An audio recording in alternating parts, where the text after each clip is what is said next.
Welcome to Game Crunch, your weekly video game podcast. My name is Mike Anastasia. With me today we got Brandon. Hello. And we're here about to talk about games and things. Games and things. All right. What's on the agenda today? GameCube. That's what's on the agenda. GameCube games. Yeah, we're going to talk about GameCube stuff. Yeah. So, Switch 2 is out.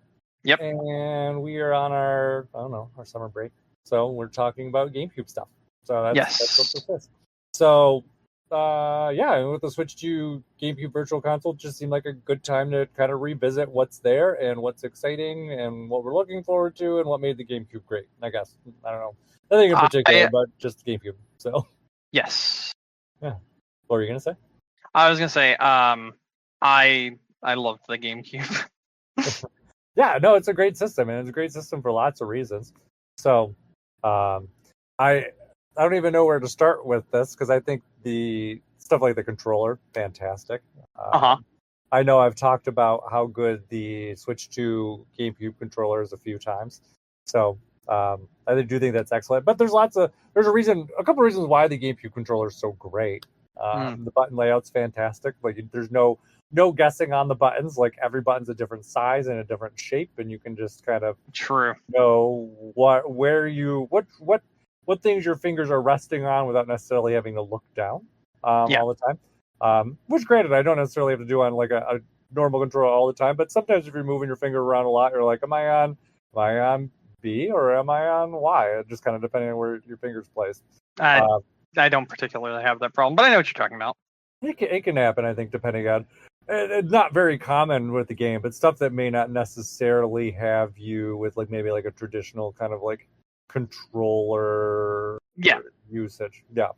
But you wouldn't have that problem with the GameCube because you can get everything. And the nice thing is you can hold the A button and get to pretty much every other button on the controller without too much extra problem. Like I think we were talking about when I was playing F-Zero on the Switch controller versus the GameCube controller itself, and it's like it has you use A for go, but then it will be like what was it? Like, what was the one I was having issue with? I think it was like X for attack, which is totally fine on the GameCube controller, but it's like a weird kind of moving like claw holding to do both on the GameCube or on the standard button layout on like the Switch controller. So some things like that are definitely built for it. Is it necessarily need for everything? No. Also the analog buttons, which we talked about last week too. I don't remember if it was in the episode or after the episode where I was kind of like, which games actually like utilize these quite a bit. And I think the only big ones that we could think of were F-Zero and Mario Sunshine, which didn't really even seem to be too hindered when they took them out in the subsequent releases either. Yeah, you're not wrong. You're not wrong. Yeah. I could not think of a game that definitively would have issues with it even afterwards. So maybe something will come up, but there's that. At least in terms of games that we've seen kind of re-released from the GameCube, from Nintendo, at least first-party kind of stuff. Big ones would be obviously the stuff that's on NSO. So you have F-Zero and Wind Waker. But we've also seen Wind Waker remake. We've also seen otherwhere. We've seen like Metroid Prime remastered in a couple different ways. So you've kind of seen those things that are there. And obviously we're going to be seeing more of this stuff kind of with NSO. We don't really kind of know what Nintendo's schedule is. It's very possible by the time that this episode releases, we may have actually already had more GameCube games. Who knows? That's true. At least at the time that we're recording this, there are only 3 on NSO. F-Zero, Soul Calibur, and Wind Waker. That sort of. True. Why you gotta make me sad like that? Hey, there will be more, and we know that there's great stuff on the way. Like the Pokemon games are coming. Not F-Zero. Fire Emblem, Path of Radiance is coming. Chibi Robo. It's coming. That's also an excellent game. So yeah, this is kind of the area that we were going to be treading in. I want to get into that part where we talk about games or games that we'd like to see or games that we think we'll see. Let's do that. I feel like that would be kind of the meat of the episode anyways. Switch 2. That's pretty much where I wanted to go in the first place. All right. Let me go ahead and drop this one. I'm going to drop this bombshell on you right now, all right? Yeah. Yeah. Everyone's been talking about the Metroid Prime remaster, like that when it came out last year. I think it was last year, right? Yeah. Yeah, everyone was talking about that, and they were talking about how they have a Metroid Prime 2 Echoes blah blah blah blah remaster. Or they're going to do one. I don't think they're going to do one. I think they're going to drop Metroid Prime 2 Echoes on the GameCube, Switch 2 thing, right? And I think there'll be a Metroid Prime 3 remaster, and then, or like just a port, and then Metroid Prime 4 comes out. So I think we get all of those this year, with one of them being on the GameCube NSO. Yeah, exactly. Yeah, I'm kind of leaning towards them doing Echoes on NSO versus like an alternate release at this point. Yeah, I don't think that they have the. I mean, it might be something they do down the road later, but I feel like for what they're trying to do, having a quick tie-in to Metroid Prime 4 probably would be more valuable than going through and kind of remaking it. Exactly. Now, here's a few games that I actually want very much so as my list of games for NSO GameCube. Okay. And feel free to agree and drop in any information, or disagree and drop in any information that you think would be interesting. First and foremost, Super Monkey Ball 1 and 2, easily. Fucking fantastic games. Those are really beloved now. Like, there's a lot of people that really like Monkey Ball now and really liked it in the past. And if I recall correctly, those 2 games were only on GameCube. So I would like to see those games on NSO because they're fucking excellent games. It's as simple as that. They're just so fucking good, and they're really good party games. So really fun games that could be played in the NSO online mode, and I think that would be great. Another one that immediately came to mind when I was thinking about like Nintendo Switch online games, or just Nintendo NSO games, basically, is what I'm saying, is Custom Robo. Oh yeah, Custom Robo makes a lot of sense. Custom Robo is a very good game. I would be surprised if we don't get Custom Robo, actually. First party game. Kind of like low key, kind of underappreciated gem, I guess I would say. It was not really my thing. I got bored with the game pretty quickly, but I definitely see why people liked it. So.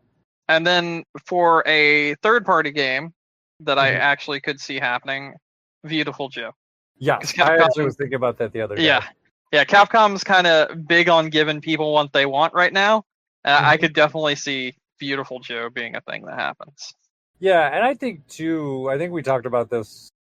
I think I talked about it with like the Soul Calibur, 2 kind of thing. Because really, kind of for Namco, like there's not much value in, like, I mean, maybe in some ways doing like a remake of Soul Calibur 2, but you're not going to get the GameCube version. Like that's not going to happen again. Like that's the thing. Like so that version of its own is kind of its like own isolated thing. Makes sense. You know, get a few bucks from Nintendo to kind of put it back out there again, and it's not something that they're going to go through and remake. So it's not like they're going to invest money and expect a return. So it's a nice easy way. So third parties definitely will see value with something with games that they have. They're going to be similar to that, and I could see Beautiful Joe maybe falling into that area as well, where it's kind of like, you know, they're not going to dump the money into a remake. You know, Clover Studios doesn't exist anymore. So just it's an easy way to get the game out there, and so people can play it without necessarily losing too much out of that kind of side of things. I also could see them doing it too. Actually, I don't know where those rights are right now. I was going to say Killer 7, but I don't know where the rights are for that right now. I don't know if Capcom still has a hold on it. I think Suda has those rights right now because they did release that remake. Yeah, that's kind of what made me pause as I was thinking about it, because I was like, oh, he did remake it. It's possible he licensed them back from Capcom. It's kind of like part of the deal, but who knows? Yeah. Yeah, but I would love to Listen, see it. I love Killer 7 as much as the next person. That game's fucking excellent, but I think that's one that we probably wouldn't see unless I think we're more likely to see the re-release of Killer 7 that came out a few years ago than it on NSO, to be honest. I agree, and probably too niche for like something like NSO, but definitely something I would like to see. So here's the only way I could see it being a thing on NSO, right? If they license it through him instead of Capcom, which would be a whole nother can of worms, and I don't see that happening. But also, as filler for the M-rated NSO GameCube game, curated list that will eventually have to come out because there's not many of them, and I can only think of about 3 off the top of my head. 3 M-rated GameCube games? Yes, off the top of my head. I mean, there's plenty of M-rated GameCube games. In terms of That first party like stuff, that it's would just be in Eternal that Darkness. list. Yeah, Eternal first party Darkness. stuff, Eternal Darkness, Twin Snakes, Geist. Those are the only ones I can Twin think Snakes is not coming in 100 million years. That's not happening.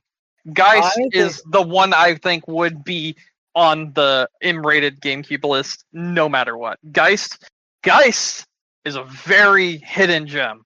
That game's fucking sick, and I think that one would definitely make it to the GameCube M-rated list.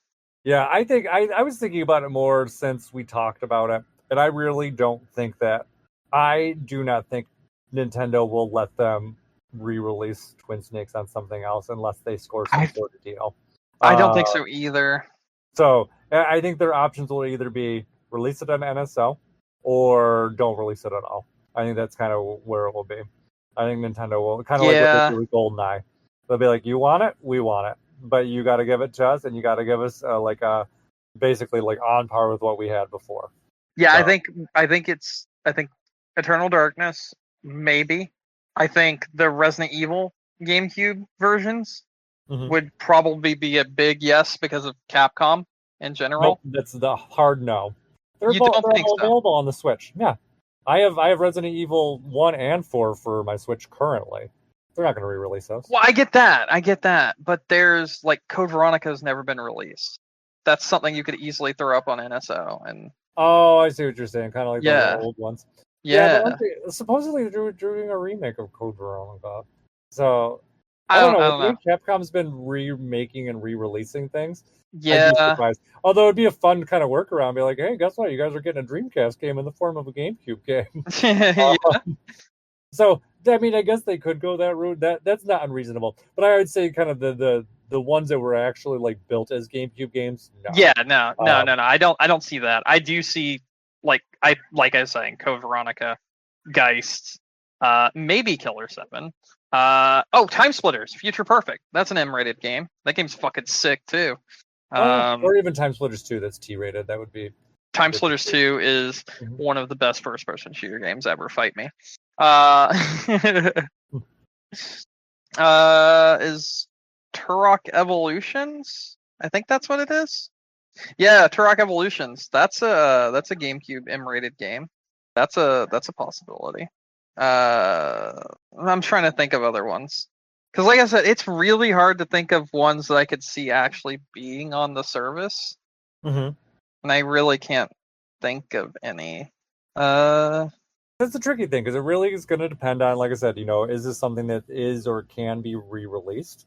Yeah. Because if it falls in that category, probably not. Like I said, with Resident Evil 4, Resident Evil 1 remake, like they've remade those games, unlikely to be on the service.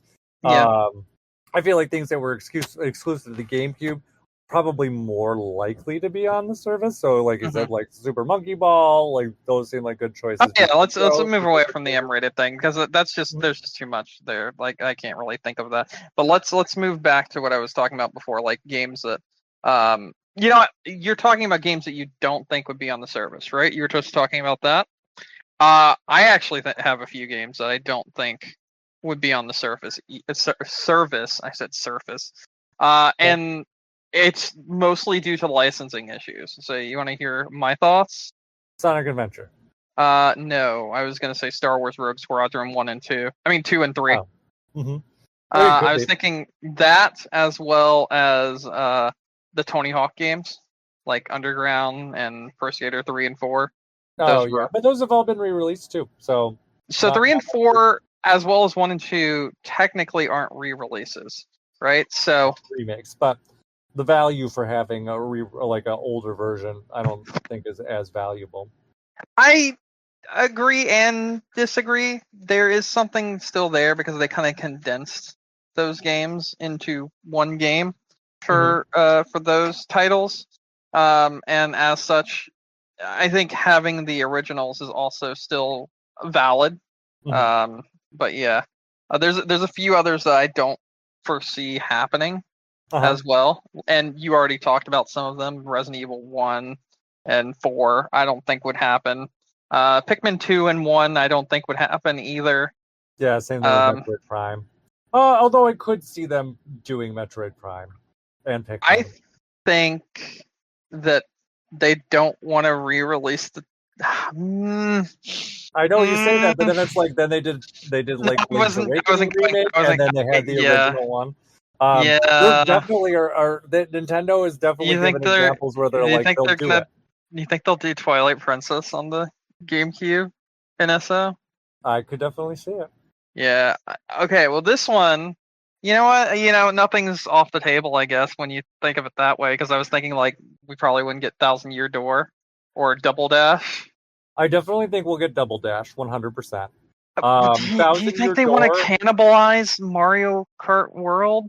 Because I'm gonna tell you right now, Double Dash might get more players if it gets put on NSO than Mario Kart World, and more attention. Like they're gonna do it like they're not gonna do it today. They'll probably do it like Mario Kart Double Dash wasn't even on the list of stuff that they showed, which means that's not even coming out this year. What was on the list? It was Fire Emblem. Aside from the 3 that we know, Fire Emblem, the 2 Pokemon games, Chibi Robo, and I think Luigi's Mansion. Okay. Oh, and maybe Mario Sunshine. That may have been there too. Or I think Mario's. All right, let me check. GameCube games announced for Switch 2. Other titles like Super Mario Sunshine, Fire Emblem, Path of Radiance, Pokemon XD, Gale of Darkness were also. Luigi's Mansion and Chibi Robo and Mario Strikers. Yep, those are the ones that were on the list. There it is. But I got all the other ones. I'm pretty impressed. You did get all the rest. So let's step away from that for a second. What do you think the next game release will be? I think it'll be one of the Pokemons. That's what I think. You think so? Yeah. At least for where we're sitting right now, there's a Pokemon Direct coming up in less than a month. Oh, yeah, that's right. Yeah, you're right. So that's kind of where that is. If it's anything like Nintendo's other systems, generally they tend to do monthly updates. So yeah, I expect probably one GameCube title a month, at least now for a while. I was thinking it might be Luigi's Mansion or Mario Sunshine next, and then Pokemon. But yeah. Well, there's 2 Pokemon games, so maybe if they don't want to release them back to back, I could see them doing that.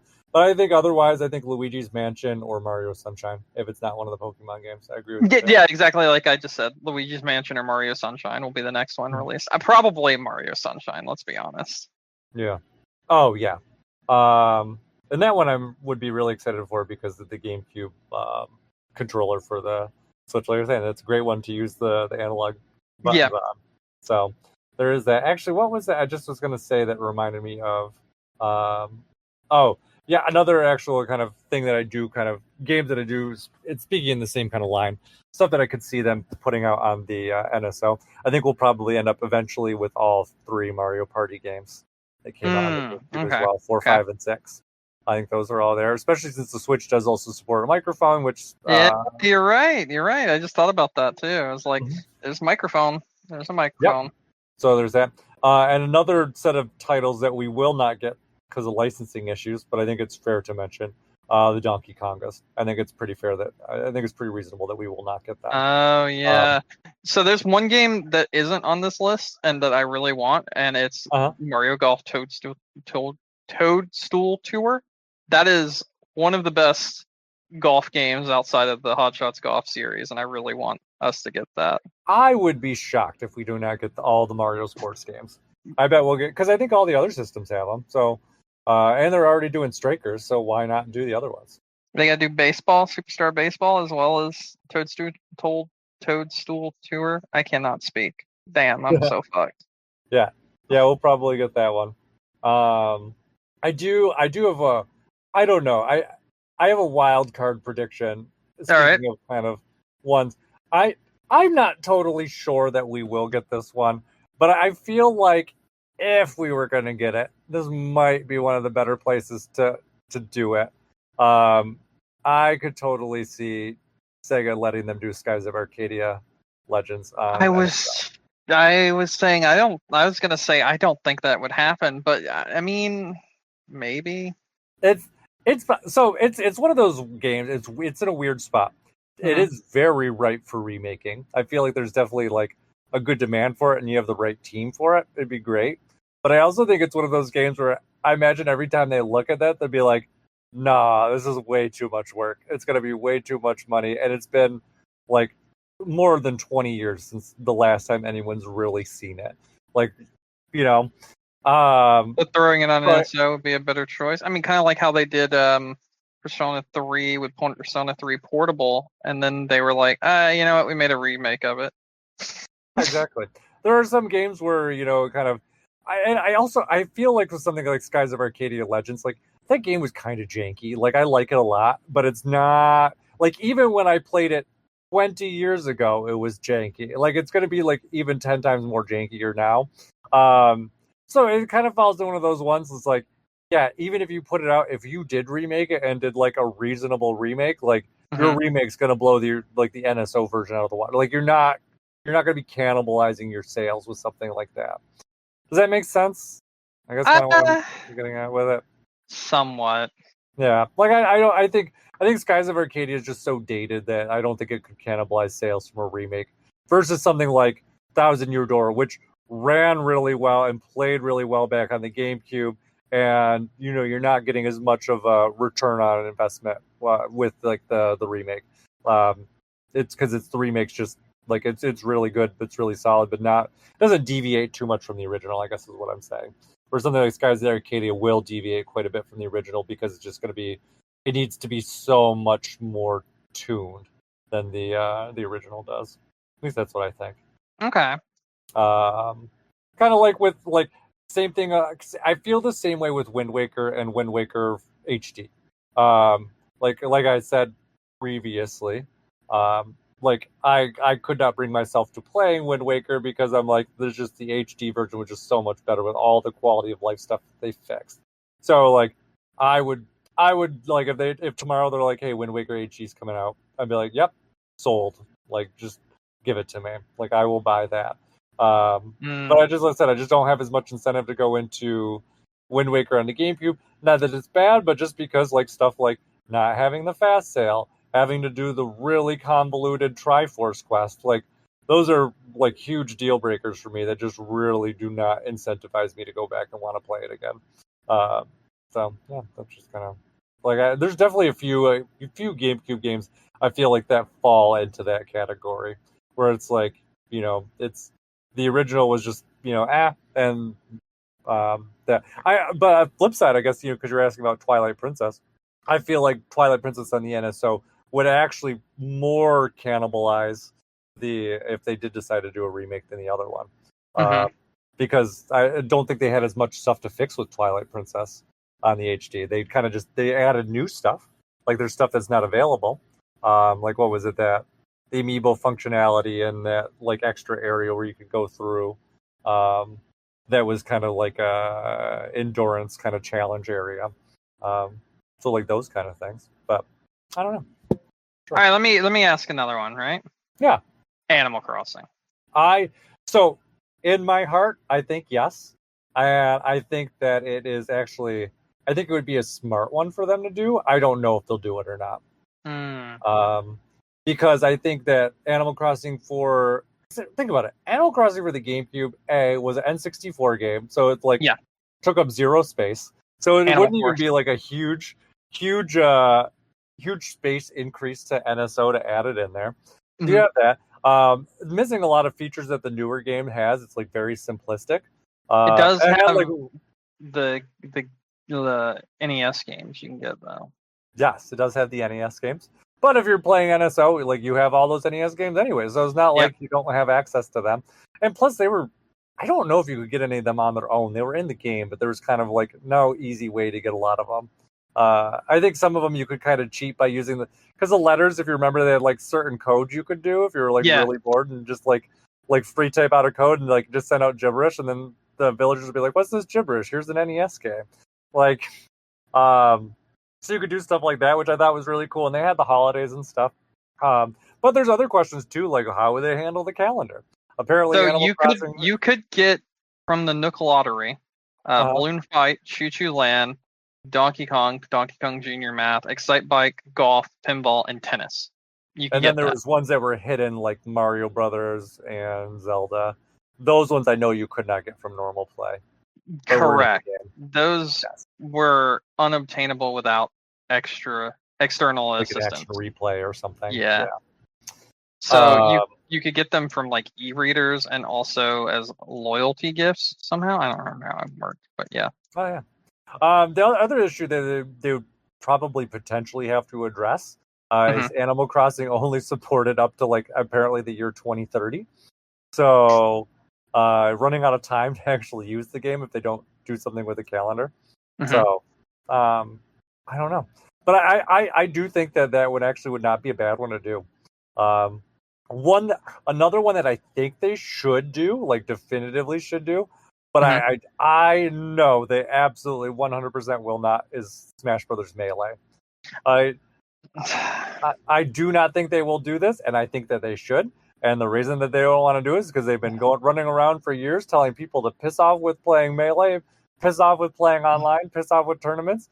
And so if they put it out there with like online features where you can play online with NSO, that's gonna stir some feathers that I just don't think they want to stir, even though it'd be a very smart thing to do for consumers. And they might do that eventually just for that reason, but I think that they're going to be very calculating with it if they do. It's going to be very specific timing. It's going to be very specific. They're not going to want to tread on Smash Brothers for whatever's coming out for the Switch too. If you think about it too, you know, we've gotten almost every single N64 game that Nintendo's put out except for Smash Brothers. That's true. So, yeah. So it will be interesting to see how they handled it if they do. Like I said, I think it'd be a very smart thing for them to do. Whether or not they actually will do it, I don't know. Okay, well, I'm gonna share my the game I would like the most on NSO, but I do not think it will happen.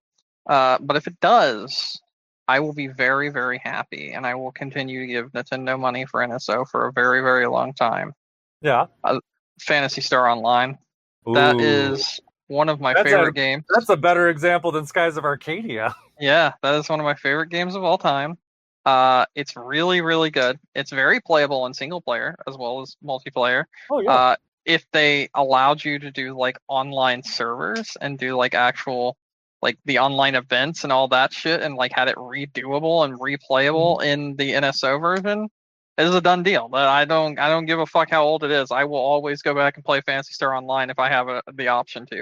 It is so fucking good. It is one of my favorite MMOs and one of my favorite like RPGs ever. Yeah, no, I agree with you 110% on that one. I think that's great. And I don't really even know, like, I would be happy if they just made it so you could play like online in like the lobbies again. Like, I don't necessarily like the events would be cool too. Like, don't get me wrong, but if they just want to do like bare bones, like, hey, we got it up and running so you can play 4 players online, fucking great. Like, you're already paying for NSO to get the service anyway, so like, why not? Like, make it so you can do that. And I want Phantasy Star Online 3 as well because I really like the card game. I think that's fantastic. Okay, yeah. I mean, that's never been re-released. And there's been no other way to play it since. GameCube. That is like the most GameCube exclusive, like GameCube game. Like aside from Bait and Kados before they remade it. Yeah, I mean, Bait and Kados came back out. Like a lot of the stuff that's come out has been out in like some way, shape, or form and other things, but that is a very like exclusive GameCube third-party game. It goes. And it's really good too. Phantasy Star Online 3, and then Geist. Those are the most exclusive third-party GameCube game. Geist technically falls under first-party, though. I think. Oh, you're right. I think you're right. Nintendo published it, for sure. You're right. You're right. Well, okay. Another game that we've been talking about, a bunch of Nintendo games that would be put on or not put on, and we've missed one, which I think this was published by Nintendo. Because I think at the time, Nintendo owned this company, and that would be Star Fox Adventures. We haven't even attempted to talk about that one. Oh, yeah, we didn't talk about the Star Fox games. And there's another first-party title that I just thought of, too, but we'll circle back around to it if I don't forget. Yeah. Because I do want to talk about Star Fox. Yeah, I agree. Star Fox Adventures, that seems totally right for it. Because, I mean, they obviously... Nintendo obviously has a very good working relationship with Microsoft, so I don't think there'd be Hmm. any issues with it. And I think the way that Rare's deal kind of came to fruition anyways, basically was like, if it's one of our IPs, we get full publishing rights. If it's one of your IPs that you're keeping, you get full publishing rights. They kind of just divvy them out that way. Yeah. Seems to be the case. So I definitely think that we could get Star Fox Adventures, and I feel like it's an easy win for them. Just stick it on there. Yeah. People will play it. There was a rumor not that long ago that they were talking about revisiting Star Fox Adventures, and I think that would be great. I think that honestly, I think the two GameCube Star Fox games, both I think would have been great places for them to start for a new Star Fox game at some point. Like I would love a Star Fox Adventures 2. I would love a Star Fox Assault 2. And I like both of those games a lot. So I really actually hope that we get both of those games on there because Star Fox Adventures, there's a few games that I used to, and you know this because I'm very cyclical with a lot of things. Like I go through and replay games a lot. Star Fox Adventures used to be a game I would play every single year. And I think just finally, as I started drifting away from GameCube, that's kind of when that stopped. But that was one of my favorites. I played through it like multiple times. I love Star Fox Adventures. Yes, it is a flawed game. There are lots of flaws about this game. There are lots of things you could complain about it. But I do think it's a really nice looking game, and I do think that I think it holds up reasonably well. Definitely dated, but it's still very playable, I think. I would really like that. And I think Star Fox Adventures, is probably, or not Adventures, I think Star Fox Assault is probably one of my more favorite traditional Star Fox games. And it has, honestly, probably one of the sickest multiplayer games, multiplayer versions, of Star Fox, but just in general. It was just such a fun game to mess around with. Because it's basically like Star Fox. Did you ever play multiplayer for Star Fox Assault? No, I did not. I didn't play a lot of multiplayer on anything when it comes to GameCube. In fact, Phantasy Star Online, which I was talking about before, that was a game I played on Dreamcast multiplayer. Oh, fair. Did you ever play Star Fox 64 multiplayer? The only way you could play it was obviously with 4 controllers, right? So, like, there wasn't some new version that came out some other time or something? What do you mean? I lost you. Like through NSO or something? Are you talking about that, or is it like just? I'm just talking about like regular Star Fox 64 multiplayer. I think I did, but I don't remember anything. So is that just like dogfighting, or? Yeah, it was like dogfighting, and you could as you unlock things, you could go through and you could make it so you could either play as like an R-wing, or you could play on a landmaster, or you could like run around on foot with a bazooka kind of thing. Okay. Those were all features in the N64 version. Okay. That they had gone through and had there. But so Assault kind of took that and built off of it. The way it was in 64 was basically like if you were in R-wing, you were stuck in the R-wing until I think you died. I think if you respawned, you could select and do something else, but I can't remember. Okay. But at least it kind of like with what you selected, you were kind of locked there. The way it was in Assault, like you could start off. I think you always start out on foot, but then you could like jump into vehicles. So like you could go on to an R-wing and then fly around and then do that. And then if you're flying straight, you could, like the way it was, you could jump up on top of the R-wing as it's flying and then pull out your like whatever weapon you had at that time and literally shoot people as you're like from the top of your R-wing as it's just kind of like. Okay, this is fucking cool. I don't remember any of this. This sounds awesome. Yeah, it was wild. And then you could like jump off of your R-wing and like find a landmaster, jump into that, take that, start driving around in a tank. It was wild. I love that game. And they had like all sorts of different maps to play through. It was so unappreciated. Assault was unappreciated from top to bottom. But yeah, it's multiplayer like painfully neglected. And having that on NSO with like the online multiplayer support like that's built into the system would be incredible. So I really hope that both of those games get on there. I'm glad you remembered the Star Fox games. I totally forgot about those completely. I know you said you really didn't play Assault. Did you play a lot of Adventures? Yes. Because it was very Legend of Zelda-like, and I really liked it because of that. Yeah, it really was. I do think that it would be... Like I said, I think the Adventure formula for Star Fox, I think worked really well. And I think kind of having like a modern take on it would be like wild. Like, could you imagine like a Star Fox Adventures like pseudo like Breath of the Wild game? That'd be really freaking cool. I don't want any more games like Breath of the Wild. Let me just let it be its own thing. We don't need every game to be like it, just like we don't need every game to be a battle royale, just like we don't need every game to be a roguelike. We don't need every game to be a Souls-like. Just do your own thing, please, games. I think with what was the game I told you I had deleted off my Switch 2 the other day? Not Skylanders. What was that Ubisoft game that was very Star Fox-esque? Oh, because it had Star Fox in it. Yes. Fuck. Oh my god. What was it called? Right? Is that what it's called? Yes. Was it Starlink? Yeah. Okay. Starlink. I think Starlink, which kind of was a very open world space exploration game, that formula I think would work really well for Star Fox if you have the right team that wants to build on it. And I think that's kind of a good form. It would kind of be like Adventures, except kind of like ballooned out in a lot of ways. Except I do think I like the dungeon aspect that Adventures had, and I like the on foot aspect of it. I really think that they just kind of need some like a good team to go through and kind of revisit Star Fox and do something like nice with it. Something like Retro probably would be nice for like Retro Studios. But there's definitely a lot of third-party games that could do third-party teams that could do really well with it as well. You just got to find the right team for it. But I do think that there's, I guess what I'm getting at is I think that there is a place for Star Fox in like the modern gaming landscape. And I know you're like, I don't want Breath of the Wild, and that's fair. I mean, I think that's a fair take. But I also think the problem with Star Fox right now is Nintendo doesn't know what to do with it except for rehashing like on rails arcade game, and I think that Star Fox can be so much better than that.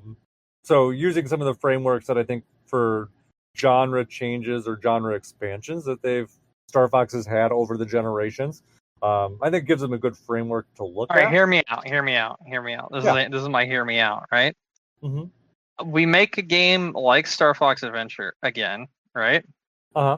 But we have like the over the top crazy bullshit of like Bayonetta. Oh, just kind of like Witch Time kind of stuff? Is that what? No. I mean like crazy combos and shit for like your attacks and whatnot, and like over the top cinematic cutscenes that are just like really silly and make no fucking sense whatsoever and just kind of break up the action. And also you have like where it swaps from like that kind of thing to like, you know, the Landmaster or into the R-Wing or whatever, and that sort of deal. Like very tonally all over the place and just really wacky, crazy fun. Something like that. Do something weird with Star Fox like that. Or do something like that, but you make it the children's version. And when I say the children's version, right? You know how like, for instance, we have like Woolly Yoshi and stuff like that, and we have the weird shit with like Kirby and all this, that, and the other. Mm-hmm. Well, I fondly remember the Star Fox puppet thing that they did in one of the Nintendo Directs. You remember that? Where they had like the people as puppets as well as like Star Fox and everything? Yep, I think E3 presentation of all time. Yes. I think the most what? Hated E3 presentation of all time. Yes. I think doing a puppet version of Star Fox, like as the aesthetic, with like really cool combos and shit, like I'm talking about, and like over the top, really silly cutscenes, but the whole thing is in the style of like puppetry. That would be sick. I would love that. That would be awesome, and it would give like Star Fox its own identity. Yeah, that would be really cool too. I agree. Yeah, I think that would be really nice. Yeah, I'm just pulling things on my ass, but I was just thinking like that would be fun. That would be something very different and very fun. Yeah, no, I agree. Oh man, I just pulled up a list of GameCube first party titles, and I have so many more that I would say like very likely for NSL that I'd forgotten about. Okay, probably WarioWare, Battalion Wars. I haven't been naming them, but I got plenty of them here. I do think WarioWare is a good example that I think that we probably will get. Like obviously we already have it on GBA. Yeah. I don't know if you ever played GameCube, the GameCube WarioWare. It literally is the GBA game with multiplayer stuff. The multiplayer is really fucking fun. Yeah. So I could definitely see them doing that. And it was kind of like past the controller gameplay. So that's a nice, easy win there. So I'm just gonna name off a couple slam dunk ones. WarioWare's one of them. Wave Race and Wave Race. Yeah. Oh, and 1080. Yeah. Okay. Yep. I think we'll see both of those on there. I think those are both ripe for it. Ooh, I want to play both of those now. Another one that I think is very ripe for it too. Kind of similar to some stuff that we've seen on the other systems for NSO. I think we'll probably get both Cubivore and Doshin the Giant. I really want Cubivore, and I think Doshin the Giant finally releasing on the US. GameCube, and that's why I think we'll get fucking sick.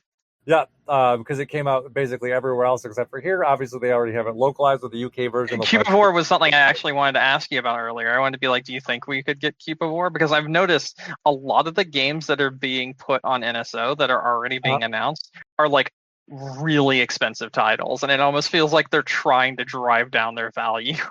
But a lot of times too, kind of like we always say about like, pricing with Nintendo stuff, it's like, everyone's like, oh, the Nintendo prices their games so high, they don't price drop them very often. But I'm like, but on the flip side, though, for people who like to resell, like, it really helps hold the value, like, very well. Like, if I decided to sell my GameCube collection, like, the stuff that I have, like, I mean, granted, I'd have to sell it, like, piecemeal. I couldn't sell it, like, one, like, as a... It's literally how I paid for one of my Switch 2s. So, I could GameCube probably collection. make a fortune. Like, if I resold mine, I would make way more than I paid for it. Yeah. Honestly, Cubivore alone probably would like get. Cubivore is insanely expensive. Do you know how much Cubivore is right now? Yeah, we talk about this all the time because it's my most expensive game. Yeah, I know. Let's do a check-in. It's only been a few months since the last time we talked about it, so let's do a check-in and see what a copy sold for yesterday. Complete in box, sold yesterday for $600. There you go. Yeah, I'm sitting on a $600 game. That's wild. So, yeah. Another one that's complete in box that has like a little bit of a tattered like case, which I know yours is mint, so it doesn't matter because you take care of your shit. But even one with like a little bit of a tattered and like sun damaged case sold for $500 yesterday. So like, Yeah, that is bank right there. I do think that we'll get Cubivore and Doshin just because they're Nintendo published games. They were developed by Nintendo, so they don't have to worry about right stuff. And they're just so like strange and niche, like it just seems like a slam dunk for them. So I do think we'll get both of those. So that I've never played Cubivore. I've always wanted to play Cubivore. If it came to NSO, I would play Cubivore. It's one of those games though where I think like a lot of people are more interested in it because it's so strange than it is actually fun. Like I think that there's some stuff I really like about it. There's a few games like that. There's a few games like that, but I cannot buy them because they're very expensive. Because it's always the strange games that are insanely expensive. So like Africa on PlayStation 3. The Jungle games, I think it's something Jungle. Tokyo Jungle, is that what it's called? I think that's what it's called. Tokyo Jungle. Tokyo Jungle Beat. Tokyo Jungle is a survival action game on PlayStation 3 where you navigate a post-apocalyptic inhabited Tokyo, playing as various animals. Yeah, that game. Stupid fucking expensive last I checked. I don't know if it still is, but oh no, it's come down in price significantly. It's like only like, oh, okay, never mind. Wait, these are all like Japanese version. Oh god, what about an American version? Oh, because it was only digital. That's why. Okay, never mind. I must be thinking of something else. But speaking of either way, Africa and Tokyo Jungle are two games that I really want to play on PS3. Yeah. Other strange first-party games that I don't think we'll get for another reason, like Odama. I don't think we'll get that game. But we might. Odama is that weird, like, pinball war game that used the bongos. Shit was so cool. Yeah, it's a cool game, but it used the bongos, so I don't know if they'd put that one out. Same thing with I Jungle thought you Beat. could Like, play it Jungle Beat without would be a really bongos. cool game. I thought it was Huh? playable without bongos. It might be. Yeah, I'm pretty sure you can play it. Technically, you can. You can play all of the bongo games without bongos. Just whether or not it's enjoyable is the question. Okay. Because if I remember the way it works, and I could be really wrong, but this is how it is in my memory. Like the controller basically like it might be game to game too, but basically like if you were playing a bongo game like on the controller, it was like the left stick was like the left bongo and like the A button was the right bongo. Like doable but enjoyable, debatable. Well, then you just even if remap it. Oh, that's true. You could always do that too. And I guess theoretically, like the Switch does work with the GameCube adapter, so you could theoretically plug that in and use the bongos too. Whether or not they want to like give you they'd have to give you the game to give you the option, but it would also be theoretically something you could do as well. What about Piano 3? Oh, I forgot about that game. That is a game that's ripe for Capcom to just shit out on the NSL, even more than Beautiful Joe, because it was not a great game. They'll never remake it, and but it's just easy for them to be like, and it was a GameCube exclusive, so they could just. It was a GameCube exclusive. That's what I was thinking because you mentioned GameCube exclusives. But another first-party GameCube exclusive that neither of us have mentioned is Wario World, the platformer Wario on my list of ones to talk about, and yes, that one, I definitely think we'll see. And I love actually do too. It's very good. Fucking love Wario World. It's very good. Treasure. Which that explains so much. I did not know it was made by Treasure. I love Treasure games because I'm a shmup fan. So that's awesome. And this is such a different game for them, but it's so wildly fun. I like the music a lot. I like what they did with it. I would love to see like an actual like a real sequel to it. Hey, who knows? And I think this is the only 3D Wario game we've ever had. Think of one ever. We've only ever had like the Wario World game and then Wario Land and nothing else for Wario other than everything now is WarioWare. WarioWare.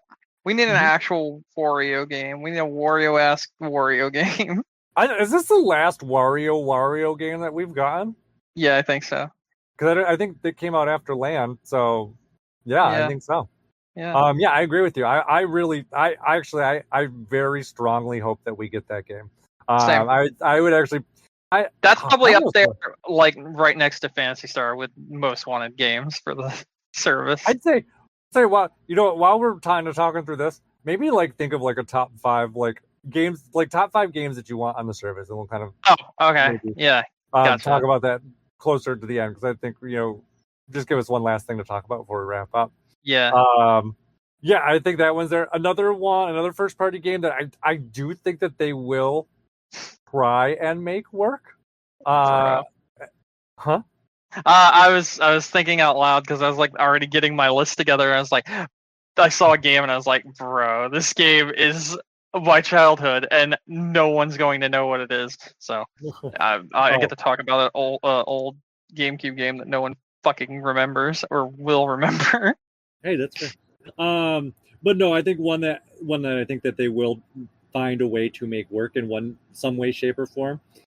Star Fox, or not Star Fox. Legend of Zelda: Four Swords Adventure. Four Swords? Yeah, I was thinking that too. It's literally like in terms of Zelda games, that one is one that's never been re-released. Yeah. Never been out on anything else, so it's been locked onto the GameCube for the last 20 years. I think that game's fucking incredible as well. Definitely the best use of like the Game Boy Advance kind of like link cable thing. I think it works really well. So I hope that I do really think that we'll see that.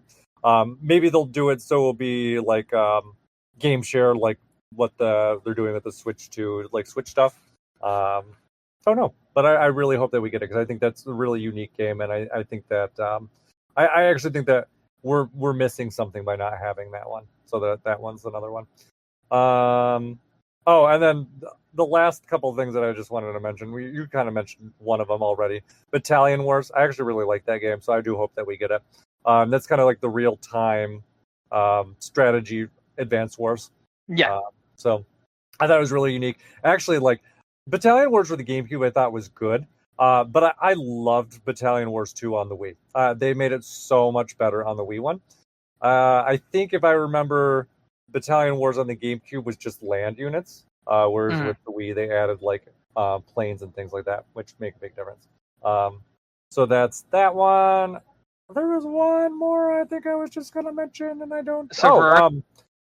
Kirby Air Ride was the other one I was gonna say. Oh yeah, that's a good one. I was gonna say, so for our top 5 games, can I choose a game that I know without a shadow of a doubt is not going to make it to the service, but I really wish it would? Oh yeah, that's fine. Yeah. All right, cool. That's top 5 wish list, not necessarily top 5. I think it's coming. Oh, I know this isn't coming. I literally know this is not coming. It's not happening.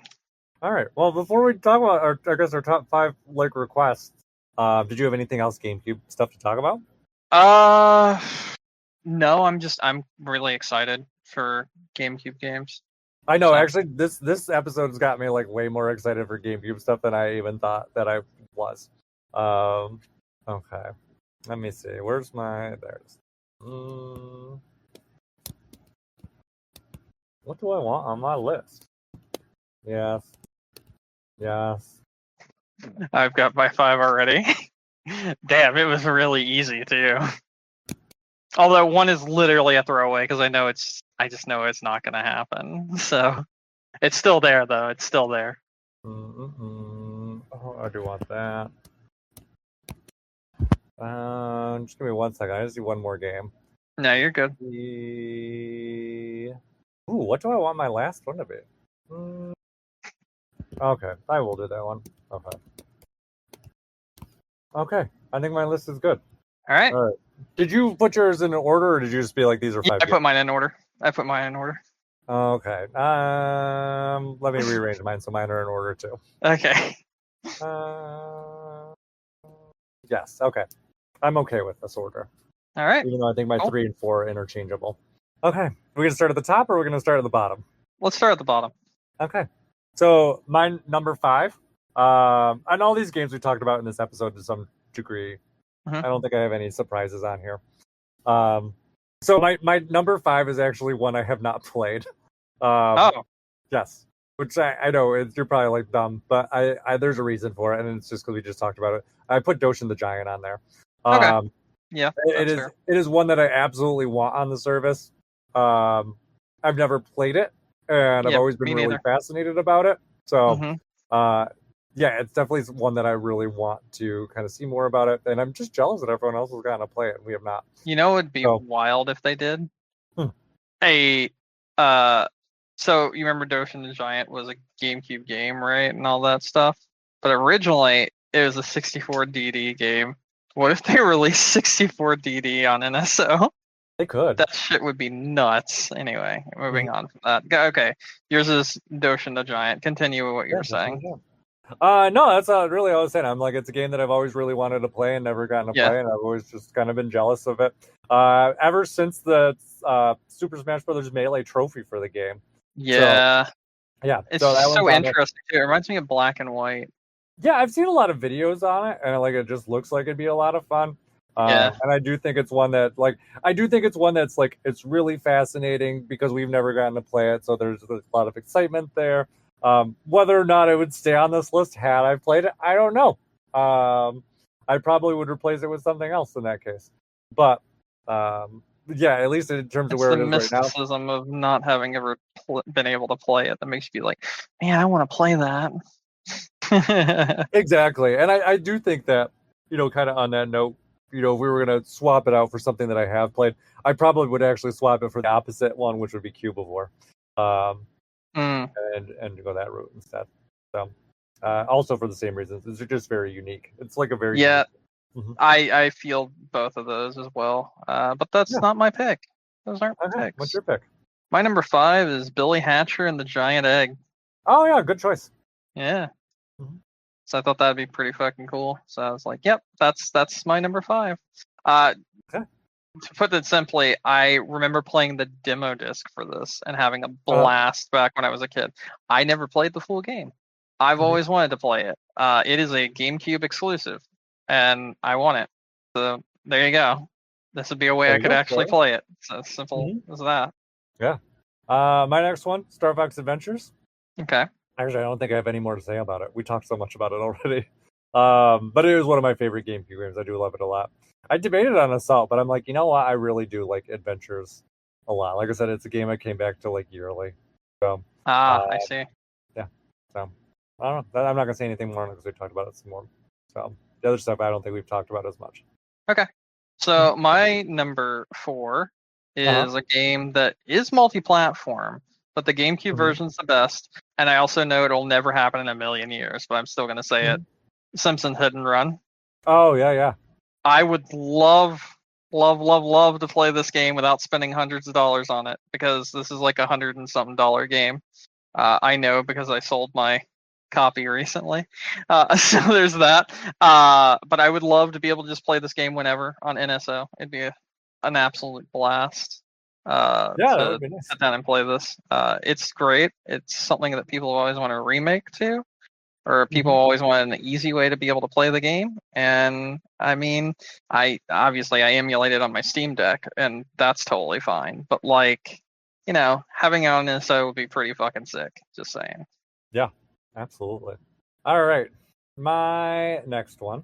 We really didn't talk about in this episode, but we did mention it briefly. We know it's coming to NSO, so it's not a surprise, but it's not there yet. Unless it came out in between when we recorded this episode and when I release it. But I don't think it will, but it is possible because it is announced for the service already. And it's Fire Emblem Path of Radiance. Yeah, I would really like to play that too. It is one of my favorite Fire Emblem games. It's been a while since I played it, but I played through this game multiple times. I do really enjoy it.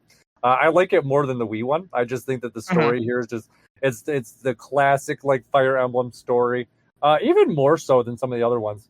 Because this I think was the first one where you did not start out as royalty. Because a lot of the Fire Emblem games prior to that, you were like a prince and you were trying to save your kingdom. Like, you know, think about Marth. Marth was a prince who was exiled from his kingdom. Same thing with what was the second one, Fire Emblem Gaiden, or when it was re-released here on the 3DS, Fire Emblem Echoes. Something Valencia, I don't remember what the rest of it was, but same thing. You were a prince who was exiled, and you were a princess who was exiled from their kingdoms. This one, you're just like some lowly mercenary who just happens to like get stuck with this princess of the kingdom that's being overthrown, and you have to, you know, kind of help rebuild the kingdom and get support for her, and you're going around and doing all this stuff. So it's got like a real good hero's tale and like a really interesting world, full of, I'm gonna say a real interesting world full of racism is what I'm gonna say, but it really is kind of what that world is, because there's this whole class of humans that are in this game too. They're called Lagoos, that like they have like animal qualities, and so like there's a lot of strife between the kingdoms, you know, depending on if they're a human kingdom or if they're a Lagoos kingdom. So that creates a whole interesting level of drama that's actually, I do think story-wise, they build on it very well, even going into the sequel. So I do like all the aspects of it. But it just where the GameCube game is, it stays within its realm like very well. It doesn't kind of overstep. It doesn't try to do like, hey, we could go a sequel here if we want to. So they don't like leave you with like, I wish there was more, but you wish there was more, which is kind of how you really want a story to be, because it just is a very good storytelling world. And then also too, it's got the classic Fire Emblem gameplay. This was the first 3D Fire Emblem, which I think worked very well for it. But a lot of really good characters, a lot of memorable characters. There's a reason why this is my favorite Fire Emblem game and really got me hooked on the series. So I really can't wait for more people to enjoy it. So yeah, okay. This one. So I've played this game once, and it was not in the best of conditions. I was very drunk in someone's apartment that I don't remember. So I barely got to play this. It was just literally on like an old TV they had in the corner, and everyone was having their party, and I was like, I want to play Fire Emblem. And then I remember we continued drinking, and after that we played Fortune Street, which was also really funny to play while drinking. So that was an interesting time as well. But yeah, I've only played this game once, and it was enjoyable for like the 2 hours I played it, but I don't remember a fucking thing about it, man. So yeah, I really want to play this one too. My is a game that's too hard to absorb when you're drunk. So I definitely.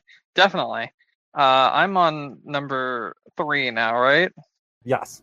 That's Wario World for me. Oh, This is where I would Wario World almost slots put it in on with my me. list. Mhm. This is where this slots in for me. This is a really fun game, and I said it was gonna be somewhere near the top. I almost had it at number 2, but then I had to think about it, and I was like, no, I can't do that. These other two are just more important. So, yeah. Yeah, love But- Wario World. I can't be upset with that placement at all. Mm-hmm. Is that all you had to say about it? I know we talked about it. Yeah, pretty much. We talked enough about it. Just I want to play Wario World again. That'd be awesome. Me too. So, I do really want that. Honestly, that should be on this list more than my number 2, because we already talked about why number 2 will not happen on NSO, but I stuck it there anyways. Killer 7. I love that game. I really want to play it on something other than my GameCube. So I have it on Steam, as well as I can play it on my Steam Deck. So that's why it's not a factor for me. I'm really shocked that this one did not get re-released, because Suda's usually releases his stuff on everything possible. And he even kind of talked about re-putting it out on the Switch at one point and just never did. He literally said it at the convention that is in my state.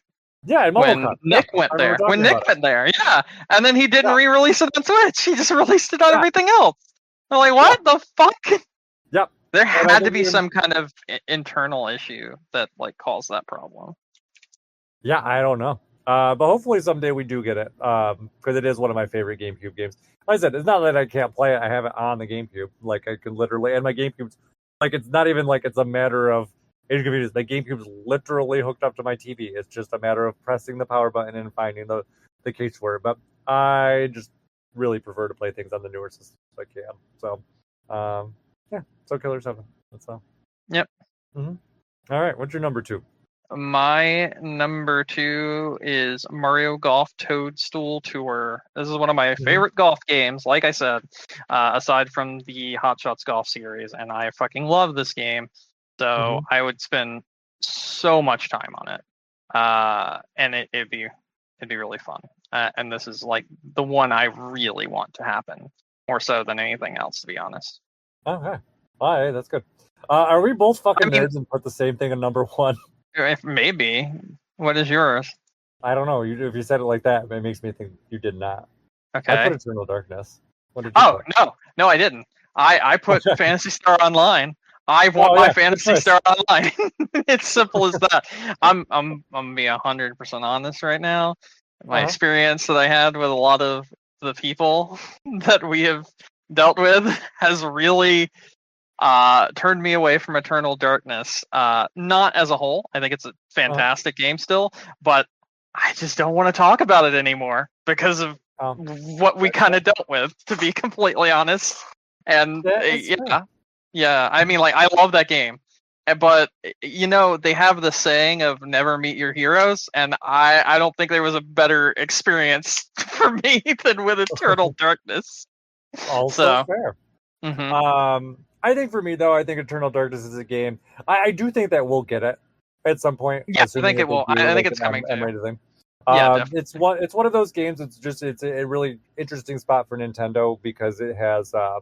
Since we really didn't talk about it in this episode, even though obviously you can listen up hours upon hours, probably hundreds of hours of archives of this podcast to hear more of our thoughts on it if you really want to. Yeah, honestly. But that said, I think that this game is very likely to come at some point, because it's an interesting place where Nintendo owns the rights for it. They've been constantly updating the trademarks, year over year, whatever, for the last 20 or so years for this game. It's definitely a fan favorite, cult classic status. And I think that it would.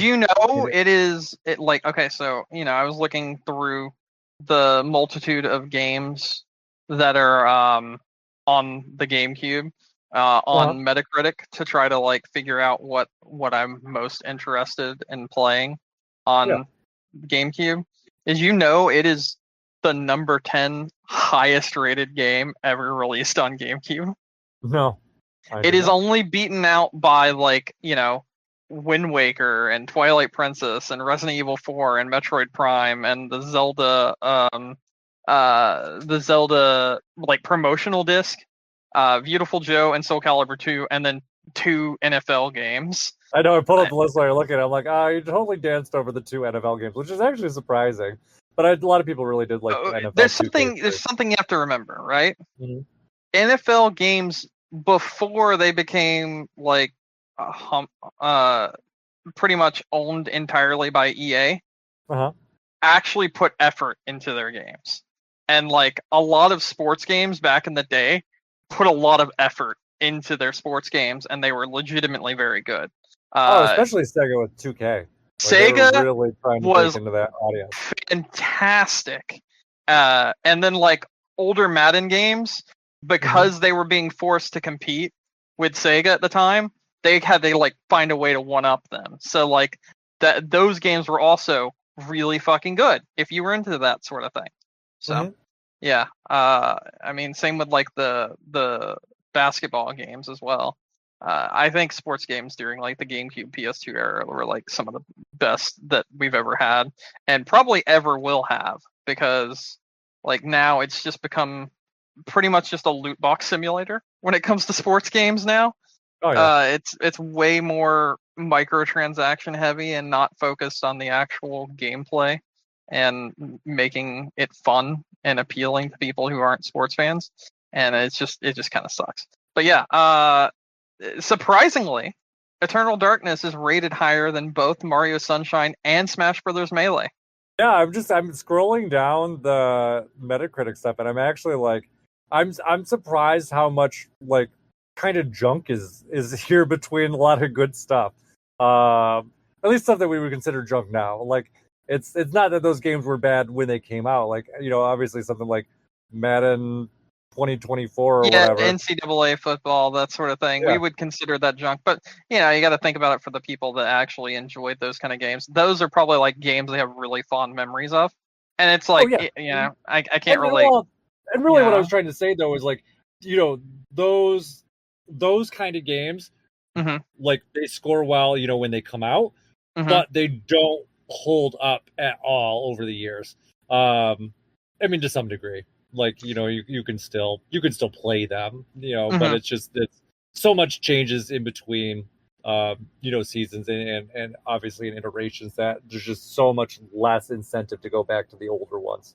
The gameplay, that's what, when I talk to people that are sports fans, right, like that like these kind of games, it's always the gameplay that makes them like, because like I'll be oftentimes in like retro game stores or whatever, and I will see people buying sports games, and they'll be like reminiscing or talking with other people that are nearby about why they enjoyed that game. They'll be like, oh man, the my create a character for this game, it was just so crazy, and I wish we could do things like that now without having to pay hundreds of dollars and everything. It's just having a actual like gameplay loop that does not just nickel and dime you and is a full game. That meant a lot to these people. And I think that's why these games are looked back on fondly, and it's us that don't really have the experience with them, so we don't know how much people really enjoy these games, that these Metacritic scores still stick for these like sports games.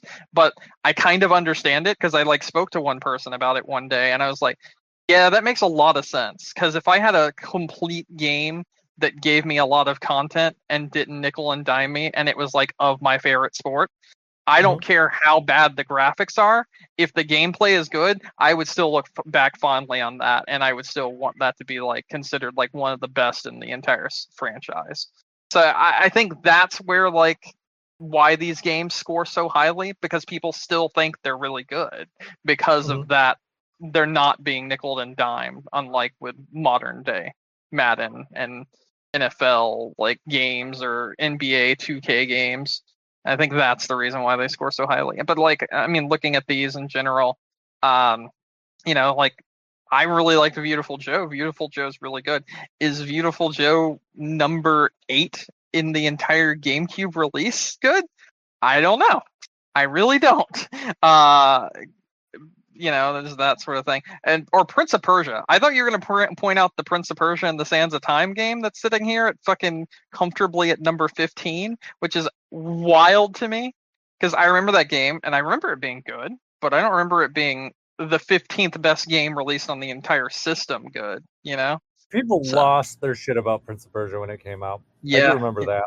I mean, Actually, I was I even just bought it, watching kind like, of a retrospective on this game very recently. mhm. Like honestly, like when I say very recently, like if it was not last week in between recordings, it was the week before.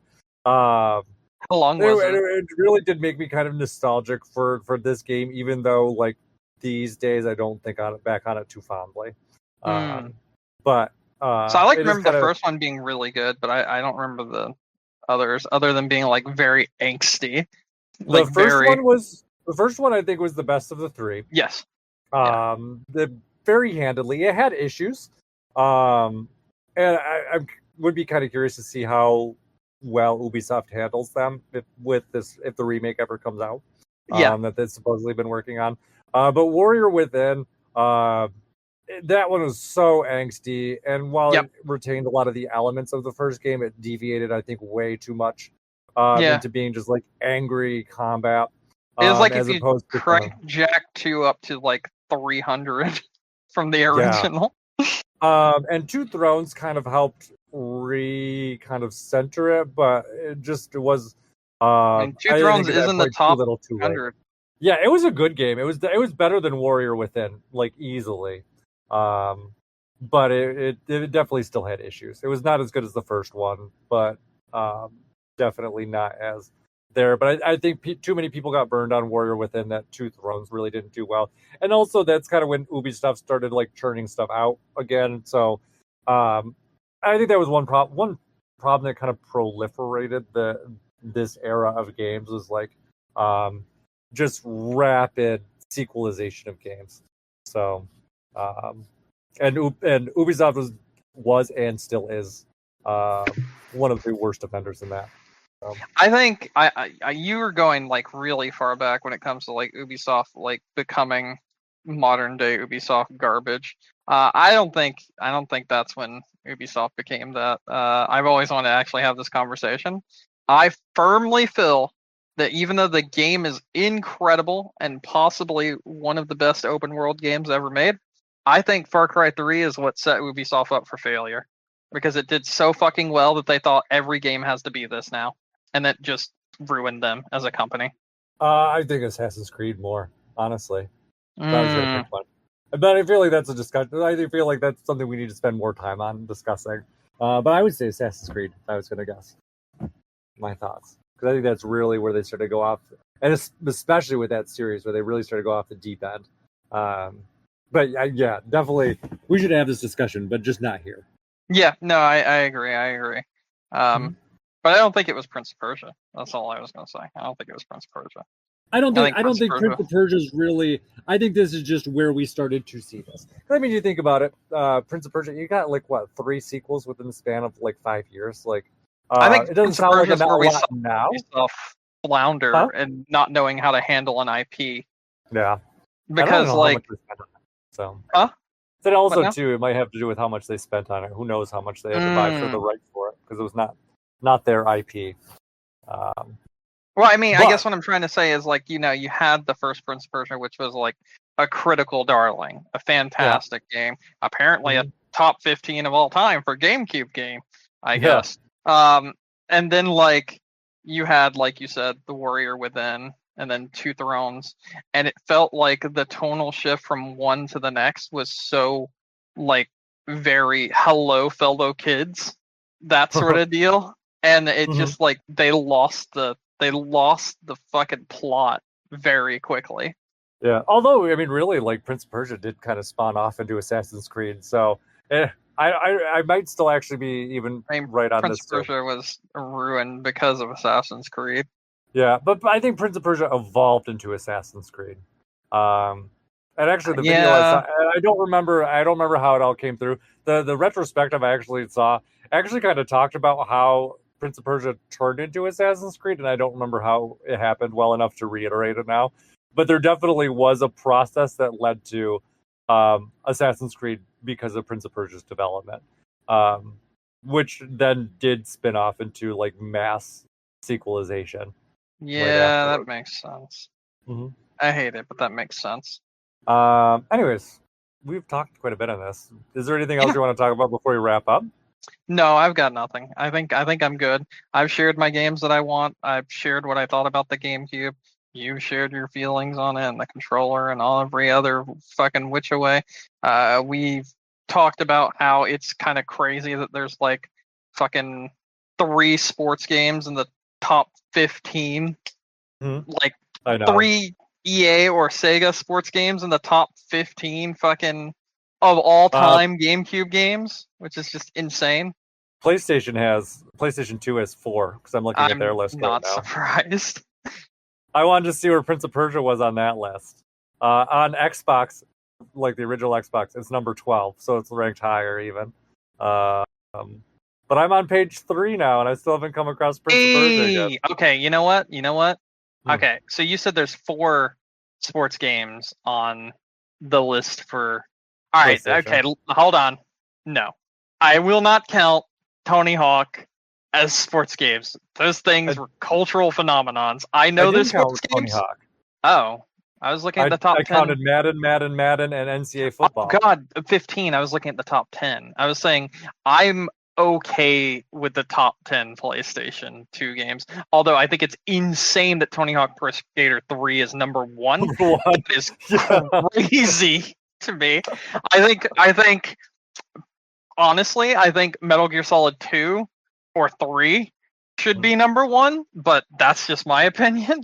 Where is Snake Eater? Where is Snake Grand Eater? Theft Auto 3, which is number 2 What the fuck is Snake Eater? Hold on. Where the fuck is Snake Eater? It's 38? That is the... Oh, Snake Eater? Oh, I found Prince of Persia. It's 29 on the PlayStation list. Oh my god. Twisted Metal Black's 39, which is a fantastic game. Shadow of the Colossus is 40? Bro, this is a fucking dog shit list. Hey, we were just talking, like, these scores are not all they're cracked up to be. So. Oh wait, Snake Eater is technically number 13. I'll let that go. Because it's Metal Gear Solid 3 Subsistence, which is the Snake Eater version that has online multiplayer also. That's fair. Yeah. That's fair. I'll give that there. But still, Tony Hawk Pro Skater 3 at number 1 is crazy work, man. I would expect something like, if we were going to have a sports game there, I'd expect Gran Turismo 3. That's what I would expect there. Or like going Metal Gear Solid 2. And seeing that McDonald's is number 1 restaurant in the area. I mean, it could be, but there's probably some quality stuff. All right. I know we're getting off track a little bit, but now I have to see what the original Xbox top games were, because this is kind of driving me crazy. Halo. Okay, you know what?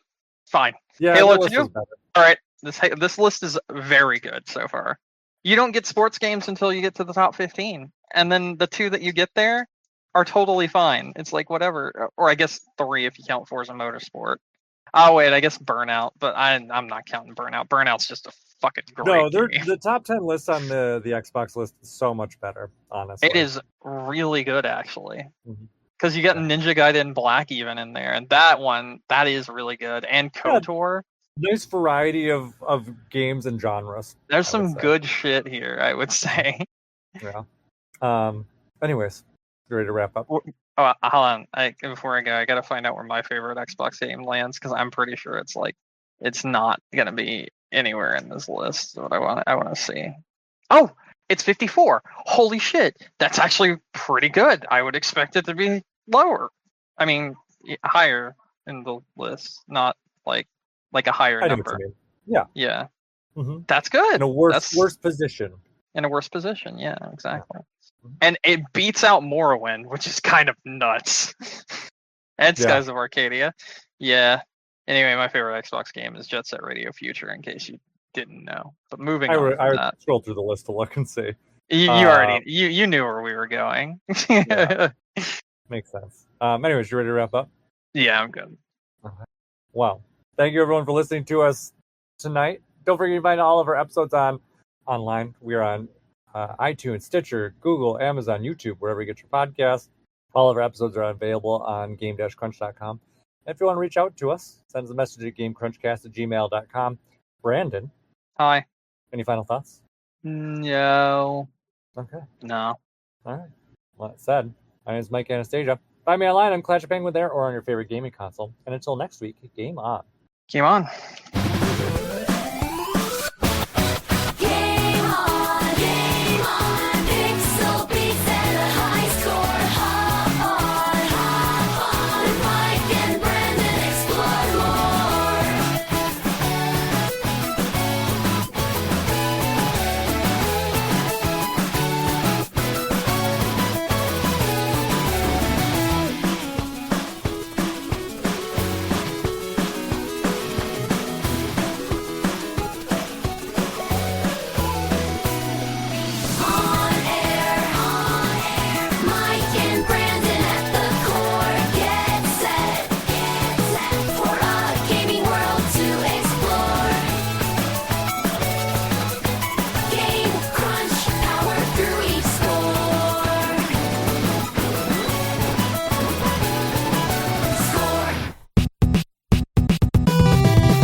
There was a match that just happened.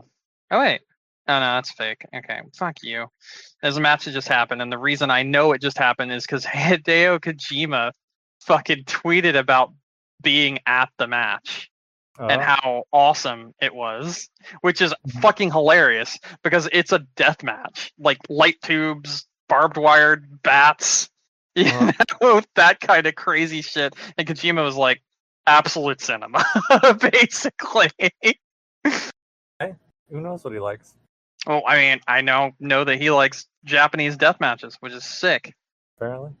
Anyway, I'm ready now. Okay.